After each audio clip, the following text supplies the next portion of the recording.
இசை ஊட்டி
எருக்களம்பூவு, அருகம்புல், இது எதுவுமே நிறைய பணம் கொடுத்து கிடைக்கக்கூடிய பொருளோ இல்லை அரிதாக கிடைக்கக்கூடிய பொருளோ கிடையாது. ரொம்ப எளிமையாக விலையே இல்லாமல் கிடைக்கக்கூடிய பொருள். ஏன்னா அவர் அவ்வளோ ஒரு எளிமையான ஒரு தெய்வம். யாரு அப்படின்னா அது விநாயக பெருமான். அப்படிப்பட்ட விநாயக பெருமானை வணங்கி, ஏன்னா முதலிலே பிரம்மதேவன் இந்த உலகத்தில் மனிதர்களை படைத்து அந்த மனிதர்களுடைய கருவிலிருந்து இந்த உலகம் உருவாச்சு. அதனால தான் கருவிலிருந்து உருவான ஊர், அதனால அதுக்கு கருவூர் அப்படின்னு பேர் வந்துச்சு அப்படின்னு சொல்லி கூட ஒரு கதை உண்டு. ஏன் அப்படின்னீங்கன்னா, இன்னைக்கு திருப்பதிக்கு செல்ல முடியாத அந்த காலத்தில் ஒரு பக்தர்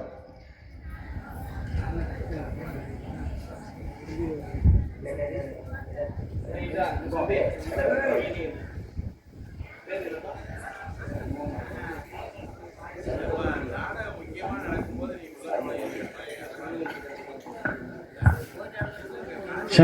நந்தினி டாஸ்மார்க் ஊழியர் அவர்கள் சார்பாக இவரங்களிடையே வெள்ளி நாயகம் அன்பு சகோதரி அவர்களுக்கு சிவரஞ்சனி அவர்களுக்கு இந்த அன்பளிப்படை வழங்கி கௌரவப்படுத்தியுள்ளார். அன்பளிப்படை பெருமைப்படுத்தி அன்பு உள்ளங்களுக்கு பணிவான வணக்கம், நன்றி. அப்ப இந்த திருப்பதிக்கு போக முடியாத ஒரு பக்தர் சர்மா அப்படின்னு சொல்லி அவர் பேர். அப்ப இந்த சர்மா என்று சொல்லக்கூடிய பக்தருக்கு அந்த பக்தருடைய கனவிலே பெருமாள் தோன்றி இன்றைக்கு நம்ம கரூர் பகுதியில ஒரு மலையை சொல்லி அந்த மலைக்கு நீ வா, நான் உனக்கு காட்சி தருவேன் அப்படின்னாரு. அப்ப அந்த பக்தர் என்ன பண்ணாரு, அந்த பகுதிக்கு வர்றாரு, ஒரு மலையை பார்க்கிறாரு. அந்த மலையிலே பெருமிய ஒரு பிரகாசம், ஒரு வெளிச்சம் ஏற்படுகிறது. அந்த வெளிச்சத்திலிருந்து அந்த மலையை அப்படி பிளந்து அதிலிருந்து தானாக தோன்றி பெருமாள் காட்சி தந்தார். அதனாலதான் அவருக்கு பேரு தான் தோன்றி மலை அப்படின்னு சொல்லி பேரு. அந்த மலை கூட திருப்பதி வேங்கடம் என்று சொல்லக்கூடிய அந்த திருமலையிலிருந்து விழுந்த குன்றா. வாயுவுக்கும் ஆதிசேடனுக்கும் ஒரு சண்டை வரும்போது அந்த திருமலை என்று சொல்லக்கூடிய வேங்கடத்திலிருந்து விழுந்த குன்று, அதுக்கு தட்சிண திருப்பதி அப்படின்னு சொல்லி கூட தான் தோன்றி மலைக்கு பேர். ஏன்னா திருப்பதி போக முடியாதவங்க கூட இங்க இருக்கக்கூடிய நம்ம அந்த பெருமாளை வணங்கினாங்க அப்படின்னா அவங்களுக்கு திருப்பதி செல்லக்கூடிய ஒரு புண்ணியம் கிடைக்கும், குழந்தை பாக்கியம் கிடைக்கும், திருமணமாகாதவங்களுக்கு திருமணம் நடக்கக்கூடிய ஒரு வைபோகம். ஏன்னா பெருமாளே பாதுகை கேட்டு செருப்பு கேட்டு பக்தர்களுடைய கனவுல சொல்லி அந்த பக்தர்கள் இன்றைக்கும் அந்த பாதுகை என்ற செருப்பை பெருமாளுக்கு வருடந்தோறும் வைக்கக்கூடிய ஒரு வைபோகம் எங்கே நடக்கிறது அப்படின்னா அது தானாக தோன்றி காட்சி தந்த அந்த பெருமாளுடைய ஆலயமான தான் தோன்றி மலை என்று சொல்லக்கூடிய ஒரு சிறப்பு நம்முடைய கரூருக்கு உண்டு. அது மட்டும் கிடையாது, இன்னைக்கு எடுத்துக்கிட்டோம் அப்படின்னா தெய்வ உலகத்தில் இருக்கக்கூடிய காமதேனு, அந்த காமதேனு ஒரு சாபத்தின் விளைவாக பூமிக்கு வந்துச்சு. அப்படி பூமிக்கு வந்த அந்த காமதேனு என்ன பண்ணுச்சு அப்படின்னா சிவனை நோக்கி தவம் பண்ணுச்சு. அந்த தவத்தின் விளைவாக சிவபெருமான் ஒரு புற்றிலிருந்து காட்சி தந்தார். யாருக்கு? காமதேனுக்கு. அப்படி காமதேனுக்கு தலைவனாக சிவபெருமான் காட்சி தந்த இடத்தை தான் காமதேனு பசு பதினா தலைவன். அந்த சிவன் காட்சி கொடுத்ததுனால அவருக்கு பேரு பசுபதீஸ்வரர் என்று சொல்லக்கூடிய ஆலயமும் இன்றைக்கும் நம்முடைய கரூர்ல ஒரு சிறப்பு. பசுபதீஸ்வரருடைய ஆலயத்தில் எடுத்துக்கிட்டோம்னா அதனுடைய பெருமை என்பது சோழ மன்னர்களுடைய காலத்தில் இருந்து, அதாவது 1000 ஆண்டுகளை கடந்து அந்த ஆலயத்துடைய சிறப்பு இன்றைக்கும் சொல்லப்படுகிறது. ஏன்னா இன்னைக்கு எத்தனையோ புராணங்கள் இருந்தாலும் பெரிய புராணம் அப்படின்னு சொல்றது நாயன்மார்களை பற்றி சொல்லக்கூடியது தான் பெரிய புராணம்.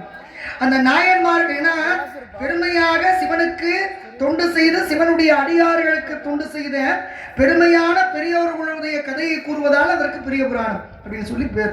அப்படிப்பட்ட பெரிய புராணத்துல மொத்தம் 63 பேர். அந்த 63 பேர்த்துல எரிபத்த நாயனார் என்று சொல்லக்கூடிய நாயனார் பிறந்த தலம் எது அப்படின்னா அதுவும் கரூர் தான். அந்த எரிபத்த நாயனாராகப்பட்டவர் நம்முடைய கரூர்ல அந்த பசுபதீஸ்வரருடைய ஆலயத்திலே அவருடைய பழக்கம் என்ன அப்படின்னா சிவனுடைய அடியார்களுக்கு யாரு துன்பம் விளைவித்தாலும் அங்க போய் நின்று அவங்களை காப்பாற்றுவார். அப்ப நம்ம கரூர் பசுபதீஸ்வரருடைய ஆலயத்திலே சிவகாமி ஆண்டார் அப்படின்னு ஒரு அம்மா வயதானவங்க. அவங்க தினமும் காலையில மாலை நேரத்துல அவங்களால முடிஞ்ச பூக்களை பூரா பறிச்சு நம்ம கரூர் பசுபதீஸ்வரருடைய ஆலயத்துக்கு கொடுப்பது வழக்கம். அன்னைக்கு உறையூர்ல இருந்து நம்ம கரூர் பகுதியை வரைக்கும் அன்னைக்கு ஆண்ட மன்னன் புகழ்ச்சோழ நாயனார் அப்படின்ற மன்னர் ஆண்டார். அந்த புகழ்ச்சோழ நாயனாருடைய பட்டத்து யானை நம்ம பசுபதீஸ்வரருடைய ஆலயத்துக்கு வருது. அப்படி ஆலயத்துக்கு நம்ம அமராவதி ஆத்துல குளிச்சுட்டு அந்த பாகர்களோட கோவிலுக்குள்ள வருது. அப்ப இந்த முதிய மூதாட்டியான சிவகாமி ஆண்டாருடைய அந்த பூக்கூடைய தூக்கி அந்த யானை வீசிருக்கு. அப்ப நம்ம அழுகிறாங்க, ஆகா சிவனுக்கு படைக்க வேண்டிய பூக்களை இப்படி இந்த யானை தூக்கி வீசி பிடிச்சு அப்படின்னு சிவசிவா அப்படின்னு அழுகும் போது அந்த எரிபத்த நாயனார் நம்ம கரூரை சேர்ந்த நாயனார் உடனே அந்த யானையை கொண்டாரா. அந்த யானை கூட 5 பாகர்களையும் கொண்டார். இந்த விஷயம் அன்னைக்கு ஆண்ட புகழ்ச்சோழ நாயனாருக்கு தெரிந்தது. வந்தாரு, விஷயத்தை புரிஞ்சுக்கிட்டாரு. அப்படி புரிஞ்சுக்கிட்டவரு இப்படிப்பட்ட பட்டத்து யானையை வளர்த்த முதல்ல என்னையை கொள்ளுங்க அப்படின்னார். பெரிய மன்னர் நினைச்சிருந்தா என்னன்னாலும் பண்ணிருக்கலாம். ஆனா ஒரு சிவத்தொண்டு அந்த சிவத்தொண்டு செய்யும் அடியாருக்கு இடையூறு விளைவித்த காரணத்தினால என்னையை கொள்ளுங்க அப்படின்னார் மன்னர். அப்ப இவர் பார்த்தார், உங்களை என்னங்க கொள்றது, இவ்வளவு சிவபக்தர்கள் மேல அன்பும் மரியாதையும் வச்சிருக்க, உங்க பட்டத்து யானையை கொண்டதுனால நானே சாக போறேன். அப்ப இருவருக்கும் காட்சி தந்து அந்த பசுபதீஸ்வரருடைய ஆலயத்திலே சிவபெருமான் அந்த இறந்த யானையும் அந்த பாகர்களையும் உயிரெழுப்பி தந்த ஒரு நிகழ்வு எங்கே நடந்தது அப்படின்னா, அதுவும் நம்ம கரூர் பசுபதீஸ்வரருடைய ஆலயத்திலே நடந்தது அப்படின்றது இன்னும் மேற்கொண்ட ஒரு சிறப்பு. இன்னைக்கு எடுத்துக்கிட்டு அப்படின்னா உலக புகழ்பெற்ற கோவில் தஞ்சை பெரிய கோவில். ஏன்னா நம்முடைய இந்தியா மட்டுமல்ல, ஆசிய கண்டத்திலே மிக உயரமான கோபுரத்தை கொண்ட ஆலயம் திருவரங்கம் என்ற ஸ்ரீரங்கத்து ஆலயம். 236 அடி உயர கோபுரம். அதன் பிறகு அடுத்து மிக உயரமான கோபுரம் எது அப்படின்னா, அது நம்ம தஞ்சை பெரிய கோவில் ஆலயம் 216 அடி உயரம். அடுத்துதான் திருவண்ணாமலை 215 அடி, ஒரு அடி தான் வித்தியாசம். அப்ப இந்த 216 அடி உயரமான கோபுரத்தை கொண்ட தஞ்சை பெரிய கோவிலை கட்டியவர் ராஜராஜ சோழ மன்னர். இந்த ராஜராஜ சோழ மன்னனோ இல்லை எந்த ஒரு பெரியவங்களா இருக்கட்டும், தலைவர்களா இருக்கட்டும், அவங்கள பத்தி நம்ம ஏன் பல 100 ஆண்டு பல 1000 ஆண்டுகளை கடந்து நம்ம பேசுறோம் அப்படின்னா, அவங்களெல்லாம் அவங்களுக்காக வாழலாம், மற்றவங்களுக்காக வாழ்ந்தாங்க. அதனாலதான் அவங்கள பத்தி நம்ம இன்னமும் பேசிட்டு இருக்கோம். அதுல ஒருத்தர் தான் ராஜராஜ சோழ மன்னர். இந்த ராஜராஜ சோழ மன்னன் எழுப்பியிருக்கக்கூடிய அந்த பிரபுடையார் என்று சொல்லக்கூடிய பிரகதீஸ்வரருடைய உயரம் எத்தனை அப்படின்னு கேட்டீங்கன்னா 12 அடி உயரமா, 4 அடி கூடும் குறையாதவங்க. ஏன்னா உயிரெழுத்து 12. அப்ப அந்த பெருபுடையாருடைய உயரம் 12. அந்த சிவலிங்கம் இருக்கும் பீடத்தினுடைய உயரம் 18, மெய்யெழுத்து 18. அதே மாதிரி உயிர்மெய் எழுத்து 216. அந்த கோபுரத்தினுடைய உயரம் 216. தமிழ் எழுத்துக்கள் மொத்தம் 247. அந்த சிவலிங்கத்துக்கும் நந்திக்கும் இருக்கக்கூடிய அடி தூரம் 247. பாத்தீங்கன்னா தமிழை எவ்வளவு அழகா ஒப்பிட்டு ராஜராஜ சோழ மன்னன் தஞ்சை பெரிய கோவில். சரிங்க, கரூரை பத்தி சொன்னீங்க, தாந்தோன்றி மலையத்தை பத்தி சொன்னீங்க, பசுபதீஸ்வரர் ஆலயத்தை பத்தி சொன்னீங்க. இதுக்கும் இப்ப தஞ்சை பெரிய கோவிலுக்கும் கரூருக்கும் என்ன சம்பந்தம் அப்படின்னு கேட்டீங்கன்னா, அந்த தஞ்சை பெரிய கோவிலில் இருக்கக்கூடிய அந்த பிரகதீஸ்வரர் என்ற பெருவுடையாருடைய சிவலிங்கத்தை ராஜராஜ சோழ மன்னனால வைக்க முடியல. ஒரு பிரம்ம ராட்சதே அங்க உட்கார்ந்துக்கிட்டு அந்த பெருவுடையார பிரதிஷ்டை பண்ண விடல. ஆனா அதை பிரதிஷ்டை செய்தவர் யார் அப்படின்னா, அந்த பெருமை நம்முடைய கரூர் சித்தரை சேரும். கரூரார்னு சொல்றாங்க இல்லையா, அந்த கரூர் சித்தர் தான் இன்றைக்கு உலக புகழ்பெற்ற தஞ்சை பெரிய கோவில் இருக்கக்கூடிய சிவலிங்கத்தை பிரதிஷ்டை செய்தவர். அவர் போற வரைக்கும் அங்க சோழ மன்னனால அதை பிரதிஷ்டை செய்ய முடியல. அப்பேற்பட்ட தஞ்சை பெரிய கோவிலுடைய சிவலிங்கத்தை பிரதிஷ்டை செய்வதற்கு காரணமாக இருந்தவர் யாரு அப்படின்னா, அவரு நம்முடைய கருவூரை சேர்ந்த கருவூர் சித்தர் என்று சொல்லக்கூடிய கருவூரார். அவருடைய உறைவிடமும் பசுபதீஸ்வரருடைய ஆலயம். இப்படி நிறைய சிறப்புகள் கொண்ட ஒரு பகுதி எது அப்படின்னா, அது நம்ம மண்ணை சேரும். அவ்வளவு பெருமை, அவ்வளவு ஒரு சிறப்பு. ஆலயமா இருக்கட்டும், நாயன்மார்களா இருக்கட்டும், வரலாறுகளா இருக்கட்டும், புராணங்களா இருக்கட்டும், அவ்வளவு பெருமையும் சிறப்பும் உள்ள ஊர் நம்முடைய ஊர் அப்படின்றதை அடிப்படையாக வைத்து நவராத்திரி சுவராத்திரி நவராத்திரி சுவராத்திரி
கலியுக தெய்வம் அப்படின்னு சொன்னா நம்ம முருகன் அப்படின்னு சொல்லுவோம், கலியுக கடவுள்.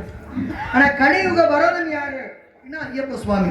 ஏன்னா ஐயப்ப சுவாமிக்கு பக்தர்கள் இல்லாத இடமே நிச்சயமா இருக்கவே முடியாது. அவ்வளவு ஒரு கடுமையான, கேட்டதை எல்லாம் அள்ளி தரக்கூடிய ஒரு வள்ளல் யார், ஒரு தெய்வம் யார் அப்படின்னா அவரு ஹரிஹர சுதன் ஐயப்ப சுவாமி. இன்னைக்கு நம்ம ஒரு பழனிக்கு மாலை போடுறோம், எந்த ஒரு ஆலயத்துக்கும் நம்ம மாலை போடுறோம். ஆனா ஒரு காவி நிறத்துல, ஒரு பச்சை நிறத்துல, ஒரு மஞ்சள் நிறத்துல தான் ஆடை விடுவோம். ஆனா சபரிமலை ஐயப்பனுக்கு மாலை போடுறவங்க மட்டும் கருப்பு நிறத்திலையும் நீல நிறத்திலையும் ஆட விடுறாங்க. பொதுவா கருப்புன்றது ஒரு எதிர்மறையை குறிக்கும் ஒரு நிறம். ஆனா ஐயப்பனுக்கு மாலை போடுறவங்க மட்டும் கருப்பு நிறத்திலையும் நீல நிறத்திலையும் ஆட கொடுத்துறாங்க இல்லையா? அது ஏன்?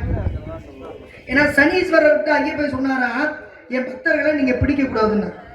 அப்ப ஐயப்பன் சொன்னாரு, சனீஸ்வரன் சொன்னாரு ஐயப்பன்ட்ட, என்ன படைச்சு எனக்கு இந்த வேலை கொடுத்தவர் சிவன். அவர் ஒரு நேரத்துல நான் பிடிக்கிற நேரம் வந்தோடனே என்கிட்ட தப்பிக்கணும்னு சொல்லி நாரைன்ற பறவையா மாறி ஒரு குளத்துல இருந்தார். நான் விட்டனா? விடல். உடனே என்ன பண்ணாரா சனீஸ்வரன், கெளுருன்ற மீனா மாறி அதே குளத்துல போய் இவர் இருந்தார். நாரையா மாறின சிவனுக்கு விதி வசத்தால் பசி எடுத்துச்சு. பசியில என்ன பண்ணாரு, அங்கிட்டு இங்கிட்டு தேடி பார்த்தாரு, அந்த கெளுரு மீன் இருக்கவன் அதை எடுத்து முழுங்கலான்னு வாய்க்குள்ள போட, அந்த மீனோட வாழ்புறத்துல பார்த்தோம்னா ஒரு ரெக்க மாதிரி ஒரு முள்ளு மாதிரி இருக்கும், அந்த விரிக்கும் போது முள்ளு மாதிரி ஆகும். அப்ப அது தொண்டைக்குள்ள போனோடனே அந்த வாழ்புறத்துல அந்த முள்ளு மாதிரி மாட்டினோட தொண்டைக்குள்ள முழுங்கவும் முடியல, சிவனால வெளியில துப்பவும் முடியல. படாத பாடுபட்டு தான் அந்த சிவனையே விட்டாரா சனீஸ்வரர். அதனாலதான் இன்னைக்கு நம்ம நாட்டுல பழமொழி சொல்லுவான். என்ன பழமொழி? சனியை முடிச்ச நார கிளற பிடிச்சு முழுங்குச்சான் அப்படின்னு. அப்ப அப்படிப்பட்ட சிவனையே நான் படைச்சவன். அப்ப அப்படி இருக்கும் போது பாட்டி படைச்சவன், உங்க பக்தர்கள் மட்டும் எப்படி விடுவேன் அப்படிங்கும் போது அப்பதான் ஐயப்பன் சொன்னாரா, என் பக்தர்கள் கடுமையான விரதம் இருந்து தலையில ஒரு பாருங்க, ஒரு சீயக்கா போட மாட்டாங்க, ஒரு சோப்பு போட மாட்டாங்க, காலில் மிதியடி போட மாட்டாங்க. ஐயப்பனுக்கு வீட்டை 1-2 பொம்பளை பிள்ளை கூட இருந்துச்சுன்னா மாசம் 30 நாள் அந்த ஐயப்ப சாமி ஒன்று கோயில் அடங்கணும், இல்லை அந்த பிள்ளைய ஏதாவது பக்கத்து வீட்டில் சொந்த வந்த வீட்டில் போயிருக்கணும். ஏன்னா அவ்வளவு கடுமையான தெய்வம் யாரு அப்படின்னா ஐயப்ப சுவாமி. அப்படிப்பட்ட ஐயப்பனுக்கு அந்த சனீஸ்வரருக்கு உகந்த நிறமான அந்த கருப்பு நிறத்தையும் நீல நிறத்தையும் பக்தர்கள் உடுத்தி வரும்போது அவங்கள நீங்க தொல்லை பண்ணக்கூடாது அப்படின்னு சொல்லி அன்றைக்கு ஐயப்பன் சனீஸ்வரருக்கு கொடுத்த வாக்கு. அதனாலதான் இன்னைக்கு கருப்பு நிறத்திலையும் நீல நிறத்திலையும் ஐயப்பனுக்கு மாலை போட்டு போறவங்க மட்டும் அப்படி ஒரு ஆடை உடுத்தி போறாங்க. அதே மாதிரி பாத்தீங்கன்னா இன்னைக்கு சபரிமலையில் இருக்கக்கூடிய அந்த சிலை என்பது ஏற்கனவே இருந்த சிலை 1950 ஆமா 51 வாக்குல பாத்தீங்கன்னா ஒரு தீ விபத்துல சேதம் அடைஞ்சு போச்சு. அப்ப என்ன பண்ணாங்க, எல்லாரும் சேர்ந்து சரி இன்னொரு சிலை செஞ்சு பார்ப்போம் அப்படின்னோட நிறைய வெளி மாநிலங்கள்ல இருந்து பக்தர்கள்லாம் நாங்க செஞ்சு தரோம், நீங்க செஞ்சு தரோம் அப்படின்னு சொல்லும் போது அப்ப சபரிமலை தேவஸ்தானத்து முறையா என்ன சொன்னாங்க, நீங்க விருப்பப்படுறவங்க எழுதி கொடுங்க, ஐயப்பனுடைய ஆலயத்துல சன்னிதானத்துல போடுவோம் குளிக்கி, யாரு பேரு வருதோ அவங்க அந்த சிலையை செஞ்சு கொடுங்க அப்படின்னும் போது இந்த ஆசைப்பட்டு சிலை செஞ்சு தரேன்னு சொல்லி கொடுத்தவங்க பேரை பூரா எழுதி போட்டாங்க. அப்படி எழுதி போடும்போது அதுல யார் பேர் தெரியுமா விழுந்துச்சு, நம்ம தமிழ்நாட்டை சேர்ந்த பிடிஆர் அப்படின்னு சொல்லுவாங்க, பிடி ராஜன் அப்படின்னு. அந்த பிடி ராஜன் அவருடைய பேர் தான் விழுந்துச்சா. அந்த காலத்துல அவரால் செய்து கொடுக்கப்பட்ட சிலை தான் இன்னைக்கு சபரிமலை ஐயப்பனுடைய ஆலயத்தில் இருக்கக்கூடிய அந்த சிலை. அப்ப இன்னைக்கு சபரிமலையில் இருக்கக்கூடிய அந்த ஐயப்பனுடைய சிலையை செய்து கொடுக்கும் பாக்கியம், அந்த பெருமை அந்த ஐயப்பனை யாரு கொடுத்தாரு, நம்ம தமிழர்களுக்கு கொடுத்தாரு அப்படின்றது மேலும் நமக்கு ஒரு சந்தோஷமான ஒரு விஷயம். அப்படிப்பட்ட ஐயப்பனை பத்தி ஒரு விழாளி வீரனே வீரமணி கண்டனே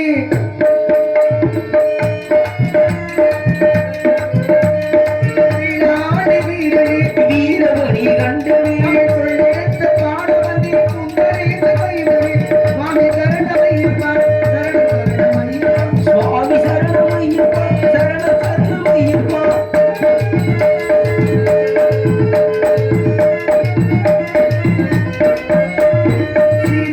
சபரிமலை நாதருள் தீரே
இந்த உலகத்திலே முதலிலே வந்தது வெளிச்சமா.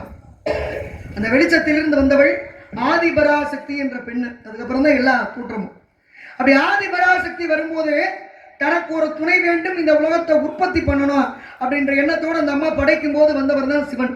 அப்ப சிவன் என்ன பண்ணாரா, அம்மா உன்னை நான் என்னுடைய துணையாக ஏற்றுக்கொள்கிறேன், உலகத்தை 2 பேரும் இணைந்து படைப்போம், ஆனா உன்னை என்னுடைய துணையான ஏத்துக்கணும்னா உங்ககிட்ட இருக்கக்கூடிய நெற்றிக்கண்ணை நீ எனக்கு கொடுத்தா உன்னை நான் துணையாக ஏத்துக்கிறேன் அப்படின்னு.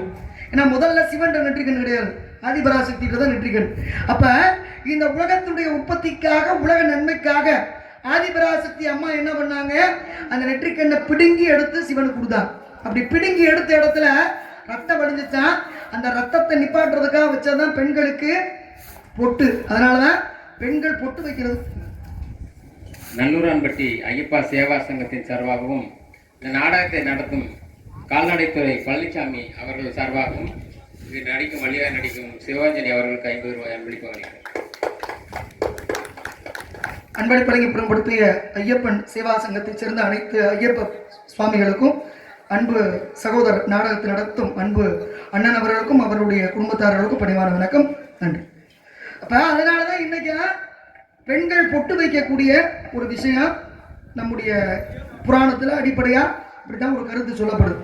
அதே மாதிரி பாத்தீங்கன்னா இப்ப பாருங்க, ஊர்ல ஒரு திருவிழா நடத்துறான், வீட்டுல ஒரு காது குத்து வைக்கிறான், ஒரு கல்யாணம் வைக்கிறான், வீட்டுல ஒரு புதுமனை புகு விழா, ஒரு பால் காய்ச்சணும், வீட்டுல எதுவா இருந்தாலும் வாழை மரம் கட்டுறோம் இல்லையா?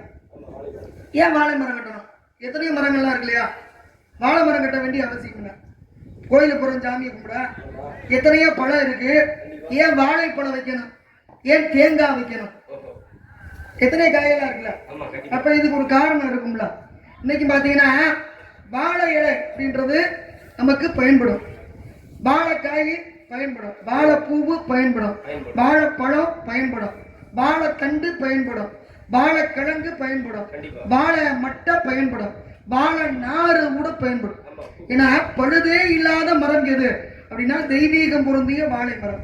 இன்னைக்கு வீட்டுல பசு கன்று போட்ட பிறகு அதுக்கப்புறம் அந்த மரியாதை எந்த மரத்துக்கு கொடுக்க போறோம் அப்படின்னா வாழை மரத்துக்கு தான் அந்த ஒரு மரியாதை.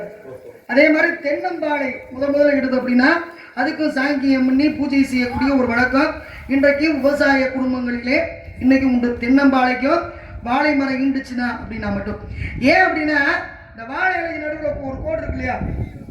ஏன்னா சீதையை ராவணனிடமிருந்து மீட்டி வந்த பிறகு ராமர் சீதை கூட சேர்ந்து உட்கார்ந்து சாப்பிடணும்னு ஆஞ்சநேயருக்கு ஆசை. இது அடிக்கடி ராமர்கிட்ட சொல்லிட்டே இருந்தார். அப்ப மீட்டி வந்தாச்சு, மீட்டி வந்து எல்லாரும் சாப்பிட உட்கார்ந்தாங்க.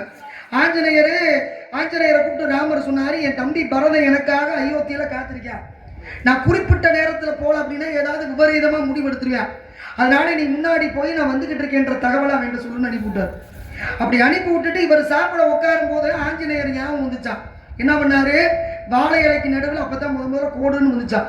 அப்ப அந்த கோடை போட்டு ஆஞ்சநேயருக்கு பிடித்த பொருட்களை பூரா கோட்டுக்கு அந்த பக்கம் வச்சு இந்த பக்கம் இவர் சாப்பிட்டார். அதனாலதான் இன்னைக்கு வாழை இலை கோட்டுக்கு அந்த பக்கம் காய் கனி பழம் வைப்போம். ஏன்? ஆஞ்சநேயர் யாரு? வானர இனத்தை சேர்ந்தவர், குரங்கு இனத்தை சேர்ந்தவர். அப்ப அவங்களுக்கு என்ன பிடிக்கும்?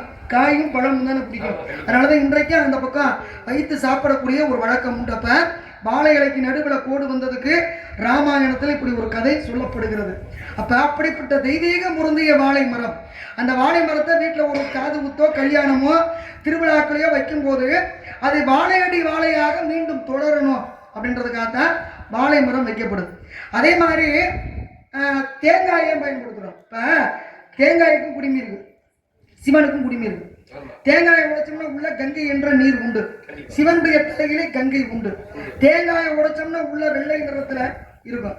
சிவன் இருக்கக்கூடியது வெள்ளி பனிமலை.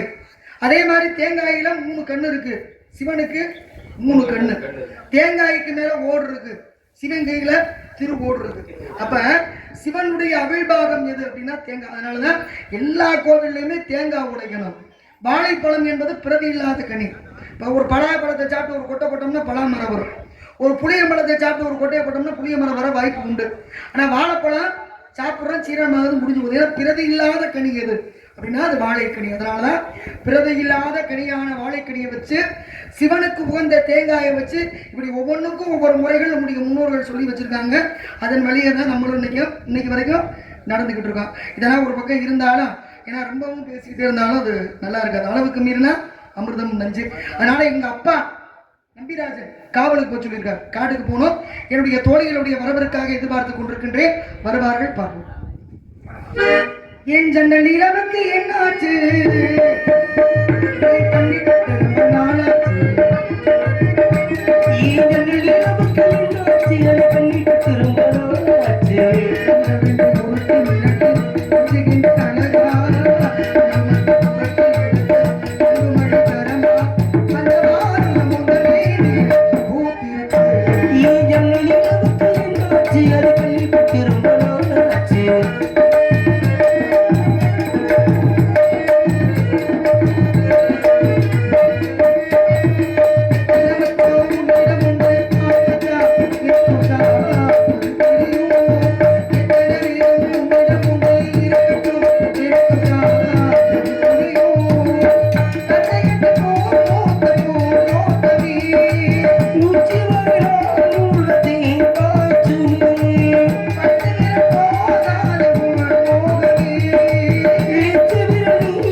ஹலோ, மண்ணை விட்டு மறைந்தாலும் என்றும் எங்கள் நெஞ்சத்தை விட்டு முறையாத எங்களது அன்பு மாமா முத்தப்பா தற்கொலை படை சார்பாக எங்களது அன்பு அக்கா சிவரஞ்சனி அக்கா அவர்களுக்கு 50 ரூபாய் நன்கொடையாக வழங்கப்படுகிறது.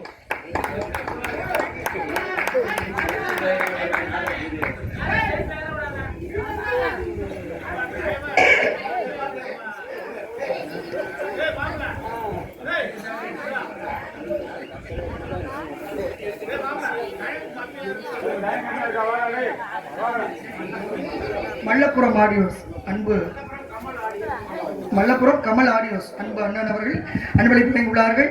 அன்பளிப்பு வழங்கி புறப்படுத்திய அன்பு அண்ணனுக்கும் என் அன்பிற்கு மரியாதைக்குரிய அண்ணன் முத்தப்பா அவர்களுடைய ரசிகர்களுக்கும் பணிவான வணக்கம்.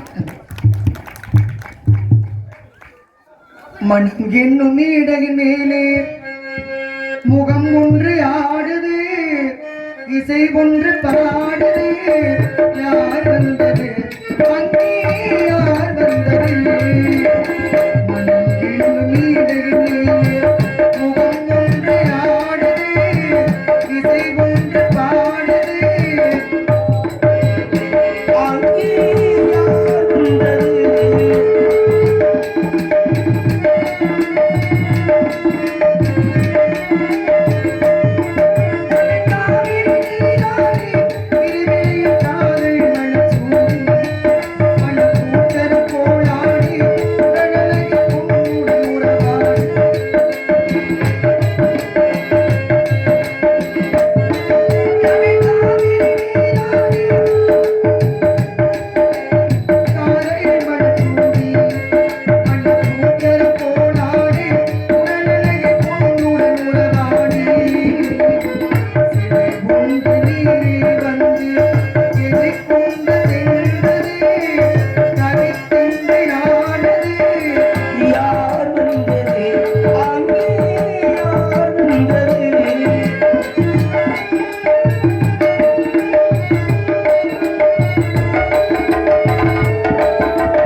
முத்தப்பா அவர்கள் அண்ணன் பாடுற ஒரு பாட்டு. செம்மீனே செம்மீனே உன்கிட்ட சொன்னேனே, செவ்வந்தி பெண்ணுக்கு சிங்கார கண்ணுக்கு கல்யாண நாளை கொண்டு வா, காளியும் குங்குமம்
தாரே.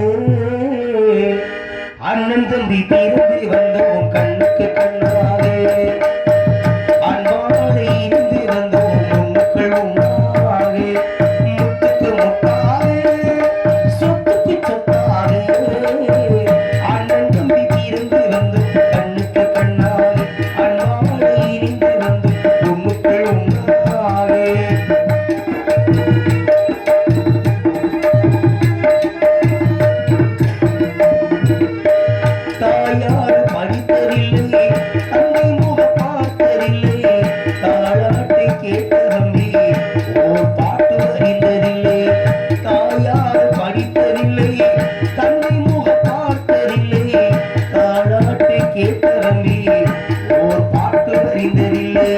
தானாக படித்து வந்தார் தங்கு மீன வளர்ந்த தம்பி.